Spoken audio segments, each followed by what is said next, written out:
আসসালামু আলাইকুম। প্রিয় দর্শক, আপনাদের সবাইকে সাদর আমন্ত্রণ জানাচ্ছি বাংলা ভিউ টেলিভিশনের নিয়মিত আয়োজন সারাদিনের খবর অনুষ্ঠানে। দর্শক, এই অনুষ্ঠানে আমরা প্রতিদিন সন্ধ্যার পরে স্টুডিও থেকে সরাসরি লাইভের মাধ্যমে সারাদিনের যে উল্লেখযোগ্য ঘটনা আছে সেগুলো আপনাদেরকে জানাতে চেষ্টা করি। দর্শক, আজকের লাইভের প্রধান বিষয় যেটি সেটা আপনারা ডেসক্রিপশনে দেখে ফেলেছেন যে আ মডার্নার যে টিকাটি বা করোনার যে টিকাটি দেয়া হচ্ছে সেই টিকাটি আসলে ঠিক কারা পাবেন? সেই করোনার টিকা কারা পাবেন সেই সম্পর্কিত সারাদিন ধরে কিন্তু আমরা প্রশ্ন শুনে আসছি। অনেকে আমাদের ইনবক্সে মেসেজ করেছেন, আমাদেরকে আ ফোন করেছেন। ফোন করে জানতে চেয়েছেন যে করোনার টিকা পাওয়ার যে ব্যাপারটি সেটা আসলে ঠিক কিভাবে করা হবে? দর্শক, করোনার টিকা সম্পর্কিত আপনার যেকোনো ধরনের প্রশ্ন, যেকোনো ধরনের মন্তব্য কিন্তু আপনি আমাদের কমেন্টস বক্সে লিখে জানাতে পারেন। কারণ আমাদের সাথে আজকে সংযুক্ত আছেন সিলেট সিটি কর্পোরেশনের প্রধান স্বাস্থ্য কর্মকর্তা ডক্টর জাহিদুল ইসলাম এবং তিনি কিন্তু আমাদেরকে এ ব্যাপারে আ যারা ভুক্তভোগী আছেন, যারা জানতে চান তাদেরকে কিন্তু এই ব্যাপারে জানাবেন তিনি। আমরা কিছুক্ষণের মধ্যেই তার সাথে সংযুক্ত হব। আ দর্শক, আমি আবারও বলছি আজকের যে টপিকসটি আছে, আজকে আ আমাদের যে সাবজেক্টটি আছে সেই সাবজেক্টটি হলো আজকে করোনার টিকা সম্পর্কিত। অর্থাৎ সিলেট নগরের মধ্যে যারা করোনার টিকা নিতে চান, তারা বা যারা ভুক্তভোগী আছেন, যারা প্রবাসী আছেন, বিভিন্ন ধরনের মানুষ টিকা নিয়ে যারা বিদেশে যেতে চান, বিভিন্ন ধরনের সমস্যার মধ্যে আছেন। তারা আসলে তাদের প্রশ্নটা রাখতে পারেন। আমরা কিছুক্ষণের মধ্যে সংযুক্ত হব সিলেট সিটি কর্পোরেশনের প্রধান স্বাস্থ্য কর্মকর্তা ডাক্তার জাহিদুর রহমানের সাথে।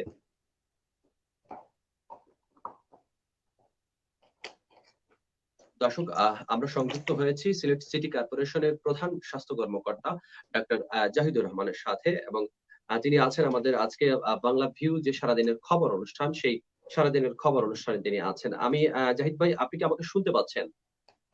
জি, আমি আপনাকে শুনতে পাচ্ছি ভাই। ধন্যবাদ। আ জাহিদ ভাইয়ের কাছে আমার ১ম প্রশ্ন হচ্ছে যে মডার্নার টিকা সম্পর্কিত প্রশ্নটি। অর্থাৎ মডার্নার টিকা আ নেওয়ার প্রক্রিয়াটা ১ম এ আমি জানতে চাচ্ছি। যদি একজন মানুষ এখন বা মডার্না বা করোনার টিকাটা নিতে চান, তাহলে বিগিনিং এ তাকে কি করতে হবে? ধন্যবাদ আপনাকে এবং আপনার মাধ্যমে যে সমস্ত দর্শক শ্রোতা এই অনুষ্ঠান দেখছেন তাদের সবাইকে স্বাগত জানাচ্ছি। আসলে আপনারা জানেন আ বাংলাদেশ সরকার ৭ই ফেব্রুয়ারি ২০২১ থেকে বাংলাদেশে ১ম কোভিড-19 ভ্যাকসিনেশন প্রোগ্রাম চালু করে। যার ধারাবাহিকতায় আমরা ১ম এ অক্সফোর্ড অ্যাস্ট্রাজেনেকা ভ্যাকসিন দিয়েছি। তারপরে মাঝখানে আমরা ১৭ জুন থেকে দিয়েছিলাম সিনোফার্মার ভ্যারোসেল ভ্যাকসিন। এখন ১৩ই জুলাই থেকে শুধু সিটি কর্পোরেশন গুলিতে আপনি জানেন যে মডার্না ভ্যাকসিন চলে। ১২ টা সিটি কর্পোরেশন শুধুমাত্র মডার্না ভ্যাকসিন চলে।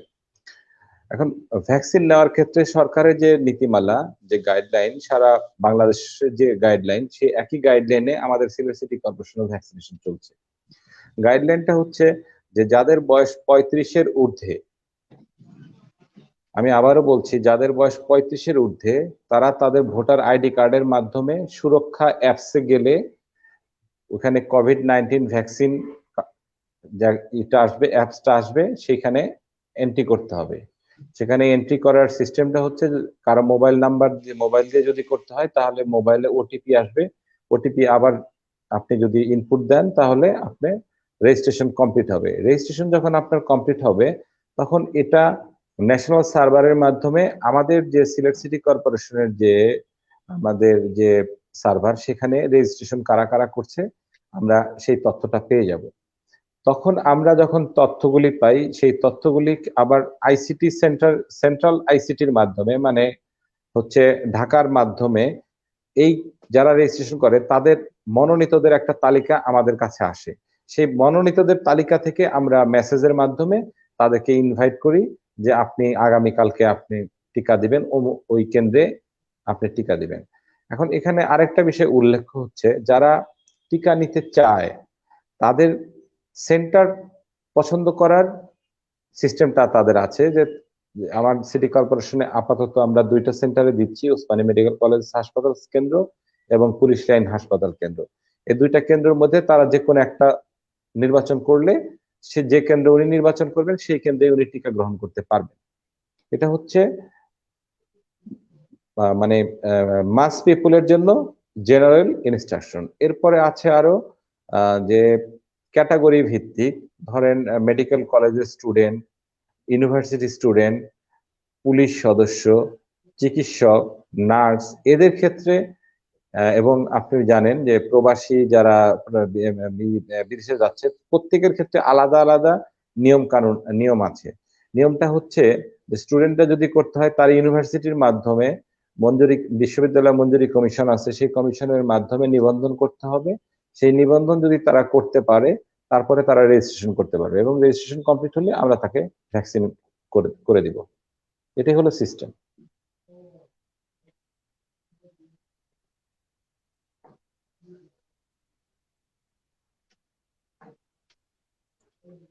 হ্যালো,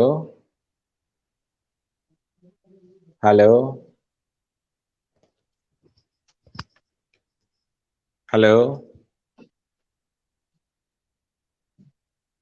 আমাকে শুনতে পাচ্ছেন?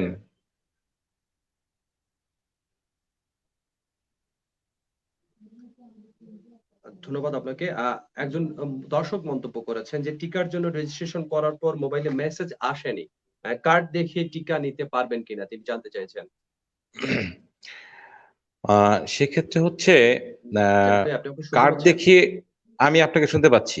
আপনি কি আমাকে শুনতে পাচ্ছেন তো? হ্যালো, আমি আপনাকে শুনতে পাচ্ছি। আচ্ছা, যদি কেউ রেজিস্ট্রেশন করে, ধরেন আমার প্রতিদিন গড়ে 4000 5000 পর্যন্ত রেজিস্ট্রেশন হচ্ছে। কিন্তু আমি দুইটা কেন্দ্রে, আমার 2টা কেন্দ্র। ফলে আমি সীমিত পরিসরে তাদেরকে ইনভাইট করছি, মেসেজ দিচ্ছি, যাতে স্বাস্থ্যবিধি লঙ্ঘিত না হয়। এখন যদি আমি একদিনে যদি 3000 4000 মানুষকে যদি আমাকে ইনভাইট করতে হয়, তাহলে দেখা যাবে আমরা যথাযথ স্বাস্থ্যবিধি মান্য করতে পারবো না। তবে যারা রেজিস্ট্রেশন করছেন তারা এটা নিশ্চিত যে তারা সবাই টিকা পাবেন এবং আমরা পর্যায়ক্রমে তাদের মেসেজ দিব। যারা আগে আগে রেজিস্ট্রেশন করেছেন তারা আগে টিকা পাবেন, যারা পরে রেজিস্ট্রেশন করেছেন তারা পরে টিকা পাবেন এবং সবাই টিকা পাবেন। এটা নিয়ে চিন্তিত হওয়ার কিছু নাই। কিন্তু যদি আপনি টিকা কার্ড নিয়ে যদি আপনি কেন্দ্রে যান মেসেজ ছাড়া, তাহলে আপনি টিকা গ্রহণ করতে পারবেন না।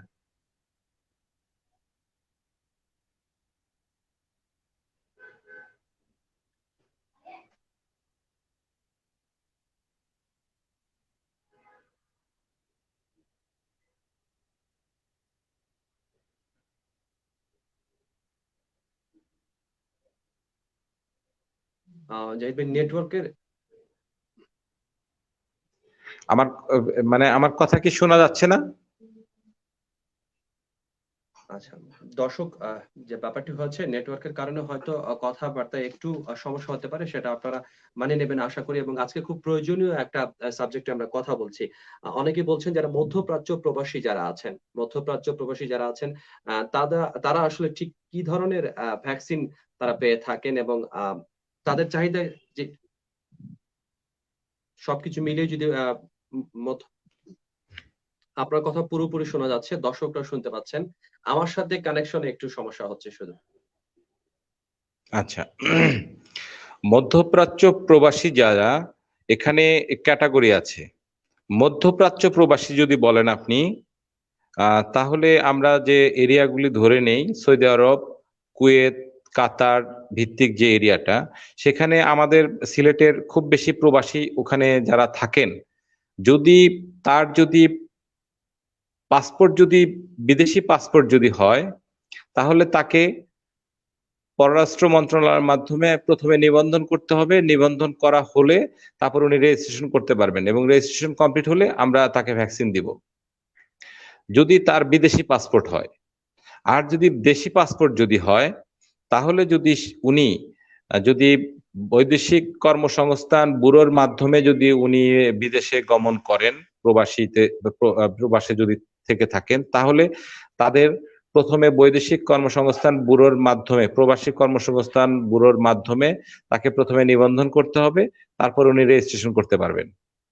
3 নম্বর হচ্ছে, যদি কেউ প্রবাসে থাকেন কিন্তু শ্রমিক হিসাবে থাকেন না, বা ওখানে উনি জব নিয়েও যাচ্ছেন না, উনি ওখানে সেটেল করেছেন, তাদের ক্ষেত্রে বলা আছে যে তাদের যদি দেশি পাসপোর্ট যদি থাকে, তাহলে তাদের অবশ্যই ভোটার আইডি কার্ড করতে হবে। কিন্তু যদি যারা বিদেশি পাসপোর্ট তাদের ভোটার আইডি কার্ড না করলেও চলবে, তারা পররাষ্ট্র মন্ত্রণালয়ের মাধ্যমে তারা রেজিস্ট্রেশন করতে পারবে নিবন্ধন করে। কিন্তু যদি যাদের পাসপোর্ট বাংলাদেশি পাসপোর্ট, তাদের বাধ্যতামূলকভাবে 35-এর নিচে বয়স হোক বা উপরে বয়স হোক, তাদের অবশ্যই আগে জন্ম ভোটার আইডি কার্ড করতে হবে, তারপরে তারা রেজিস্ট্রেশন করতে পারবেন এবং টিকা নিতে পারবেন।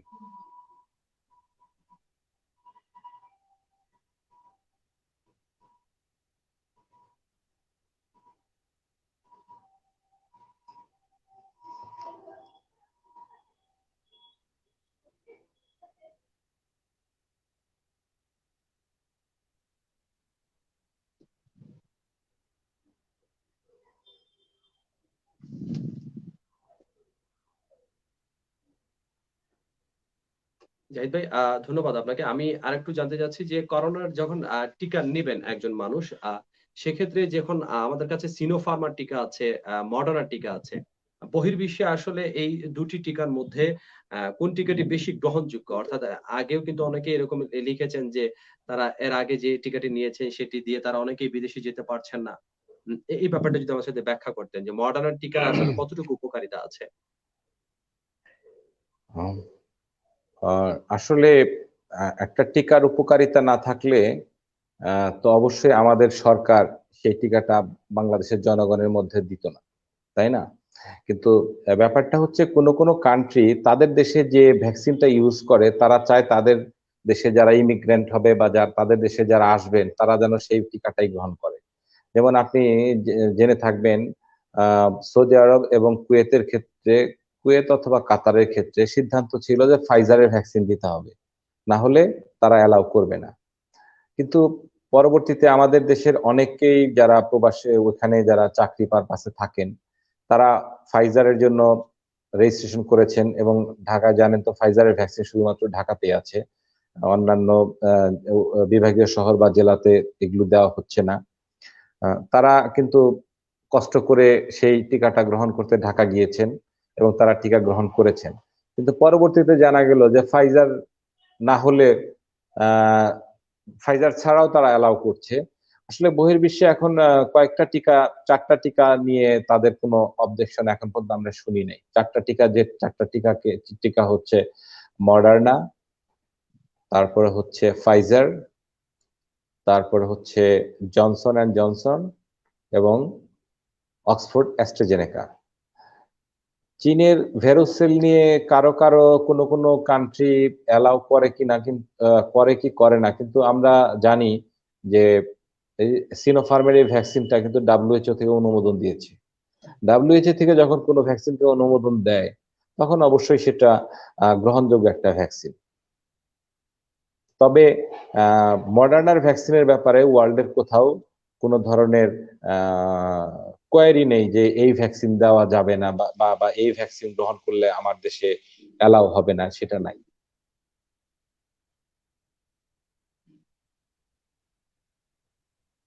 অনেক দর্শক আমাদের কাছে প্রশ্ন করেছেন যে অনেকেই প্রথম ডোজের টিকা নিয়েছেন। প্রথম দিকে যে টিকাটি দেওয়া হয়েছিল সম্ভবত অক্সফোর্ড অ্যাস্ট্রাজেনেকার টিকাটি।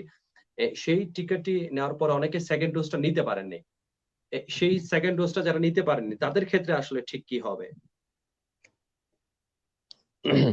যারা অক্সফোর্ড অ্যাস্ট্রাজেনেকায়, আমি আপনার দর্শকদের জ্ঞাতার্থে জানাচ্ছি যে সিলেট সিটি কর্পোরেশন প্রায় 61,000 জনকে অক্সফোর্ড অ্যাস্ট্রাজেনেকার ফার্স্ট ডোজ কমপ্লিট করেছিল, কিন্তু সেকেন্ড ডোজ আমরা কমপ্লিট করতে পেরেছি 46,000, মানে 46,000 মানুষকে আমরা সেকেন্ড ডোজ কমপ্লিট করতে পেরেছি।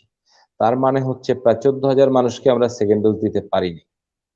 আসলে এটা আপনারা জানেন যে ভ্যাকসিন সরকার সরবরাহ করেন, আমাদের যে নির্দেশনা দেন সেই নির্দেশনা মোতাবেক আমরা সেই কার্যক্রমগুলি মাঠ পর্যায়ে বাস্তবায়ন করি। এবং এটাও আপনারা জানেন যে সরকার অ্যাস্ট্রাজেনেকা ভ্যাকসিন অলরেডি তারা কিন্তু কিনেছে এবং সেই ভ্যাকসিনগুলো যে কোনো কারণেই হোক আমাদের আমরা সব ভ্যাকসিন আমরা সরবরাহ পাইনি। তবে সরকার এখনো আন্তরিকভাবে প্রচেষ্টা চালিয়ে যাচ্ছে।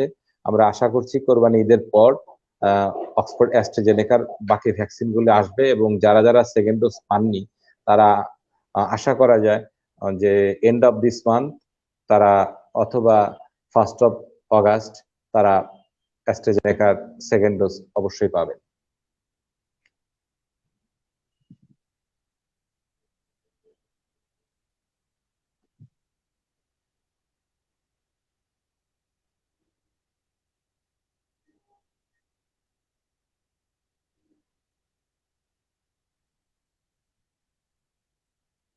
যেটা ধন্যবাদ আপনাকে। এখন আরেকটা জিনিস জানতে চাচ্ছি, সেটা হচ্ছে যে করোনার ভ্যাকসিন নেওয়ার পরে আসলে যে শারীরিক উপসর্গগুলো দেখা যায়, যে পার্শ্ব প্রতিক্রিয়াগুলো দেখা যায়, সেটা একটু যদি আমাদের সাথে ক্লিয়ার করতেন। কারণ অনেকেই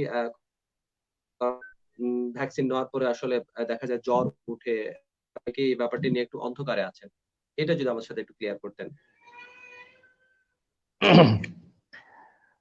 আসলে প্রত্যেকটা ভ্যাকসিনেরই মোর অর লেস পার্শ্ব প্রতিক্রিয়া আছে। আপনি জানেন আমাদের দেশে পপুলার যে vaccination programme, expanded programme of immunisation, যেটাকে আমরা ইপিআই বলি, যেটা বাচ্চাদের আমরা 42 দিন পর থেকে যে ভ্যাকসিনেশনটা করি 2 বছর পর্যন্ত বাচ্চাদের 10টা রোগের যে আমরা টিকা দিই। আপনি জেনে থাকবেন যে ভ্যাকসিন দিলে অনেক বাচ্চারই জ্বর হয়, অনেক বাচ্চারই হাতটা একটু ফুলে যায়। এটা কিন্তু ভ্যাকসিনের একটা কমন পার্শ্ব প্রতিক্রিয়া। এখন আমরা যে ভ্যাকসিনগুলি দিয়েছি, সিনোফার্ম, মার্ক, অক্সফোর্ড অ্যাস্ট্রাজেনেকা, বর্তমানে যে মডার্না দিচ্ছি, এই ভ্যাকসিনগুলোর পার্শ্ব প্রতিক্রিয়া মোর অর লেস সেম। পার্শ্ব প্রতিক্রিয়ার মধ্যে আমরা যদি মানে যদি আমরা বিবেচনা করি, তাহলে পার্শ্ব প্রতিক্রিয়াটাকে আমরা দুই ভাবে বিভক্ত করি। একটা হচ্ছে মারাত্মক পার্শ্ব প্রতিক্রিয়া, আরেকটি হচ্ছে মৃদু পার্শ্ব প্রতিক্রিয়া। মারাত্মক পার্শ্ব প্রতিক্রিয়াটাকে আমরা বলি অ্যানাফাইলেক্সিস, যে যদি ভ্যাকসিন নেওয়ার পর যদি কারো অ্যালার্জিক রিয়াকশন বা হাইপার সেন্সিটিভিটি রিয়াকশন করে, তাহলে তার শ্বাসকষ্ট হতে পারে। এটাকে আমরা মারাত্মক পার্শ্ব প্রতিক্রিয়া বলি। এবং এই মারাত্মক পার্শ্ব প্রতিক্রিয়ার রেশিওটা হচ্ছে প্রতি 1 লাখে 1 জন। এই কারণে আপনারা জেনে থাকবেন যে আমরা যখন ভ্যাকসিন দেই, ভ্যাকসিন দেওয়ার পর আমাদের ন্যাশনাল গাইডলাইন অনুসারে বলা হয় যে 30 মিনিট উনি বিশ্রাম নেবেন, তারপরে উনি কেন্দ্র ত্যাগ করবেন। এর অর্থ হচ্ছে যে মারাত্মক পার্শ্ব প্রতিক্রিয়াটা যদি হয় কারো, তাহলে সেটা প্রথম 30 মিনিট বা সর্বোচ্চ 1 ঘন্টার মধ্যেই হয়ে যাবে, অ্যালার্জিক রিয়াকশন বা হাইপার সেন্সিটিভ রিয়াকশন যেটাকে আমরা বলি।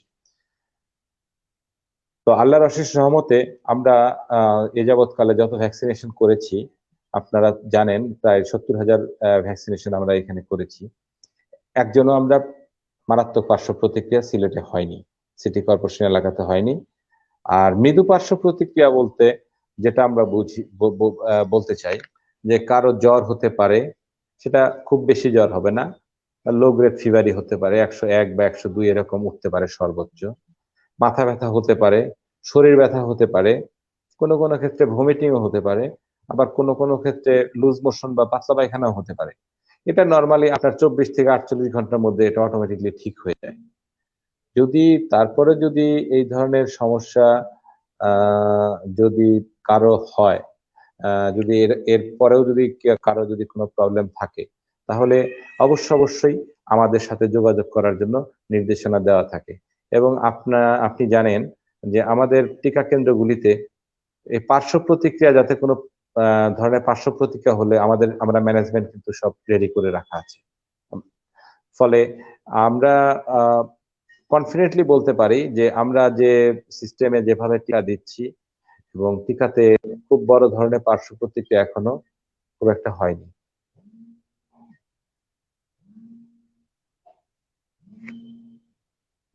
ধন্যবাদ। আমার মনে হয় যে দর্শকরা আসলে পুরো ব্যাপারটার একটা ভালো চিত্র আজকে পেয়েছেন। অনেকেরই প্রশ্ন ছিল, জিজ্ঞাসা ছিল, এবং সর্বশেষ একটা প্রশ্ন করতে চাচ্ছি। একজন দর্শক লিখেছেন যে জাতীয় বিশ্ববিদ্যালয় থেকে নোটিশ জারি করা হয়েছে, শিক্ষার্থীদের করোনা ভ্যাকসিন দেওয়া হবে এবং রেজিস্ট্রেশন করার কথা বলা হয়েছে। এটা কবে নাগাদ দেওয়া হবে এবং সে বিষয়ে কোনো নির্দেশনা জানা আছে কিনা আপনার কাছে?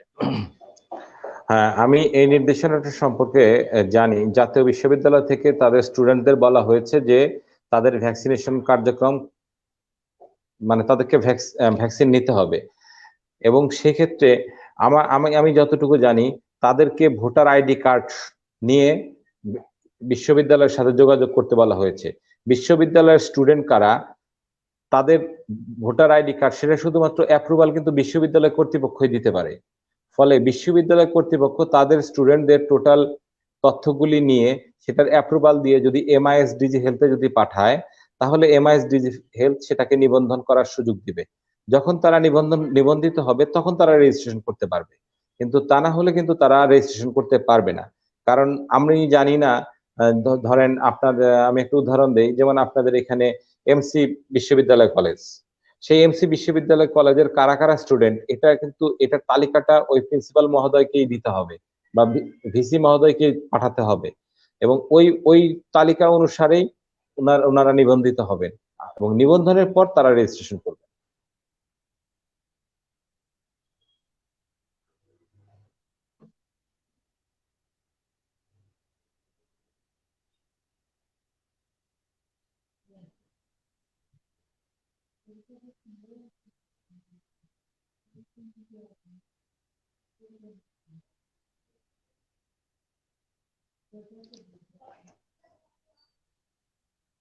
ধন্যবাদ জাহিদ ভাই, আমাদের সাথে সংযুক্ত হয়ে এতক্ষণ সময় দেওয়ার জন্য। এবং আজকে করোনার মডার্না টিকা দেওয়া হয়েছে 16 প্রায় 1600 মানুষকে আজকে টিকা দেওয়া হয়েছে এবং আপনি আমাদের 1663 সাথে জন। সংযুক্ত হয়েছেন, জানালেন মানুষজনকে। ধন্যবাদ আমাদের বাংলা বিউ স্টুডিওতে সংযুক্ত হওয়ার জন্য। আবারও আমরা হয়তো কোনো এক সময় সংযুক্ত হব। সে পর্যন্ত ভালো থাকুন। ধন্যবাদ আপনাকে এবং আপনার আমাদের যারা যে সমস্ত দর্শক শ্রোতা আমাদের সাথে ছিলেন তাদের সবাইকে ধন্যবাদ জানাচ্ছি এবং তাদের মাধ্যমে একটা অনুরোধ করে যাচ্ছি যে যারা যারা টিকা নেওয়ার যোগ্য তারা অবশ্যই রেজিস্ট্রেশন করবেন এবং অতি অল্প সময়ের মধ্যেই যেন তারা টিকা নেন এবং এই কোভিড যে বর্তমানে যে উচ্চ সংক্রমণ, সেই সংক্রমণটা যেন নিয়ন্ত্রণের মধ্যে আসে, এই জন্য আমাদের সবাইকে পারস্পরিকভাবে আন্তরিকতার সাথে কাজ করতে হবে। ধন্যবাদ আপনাকে।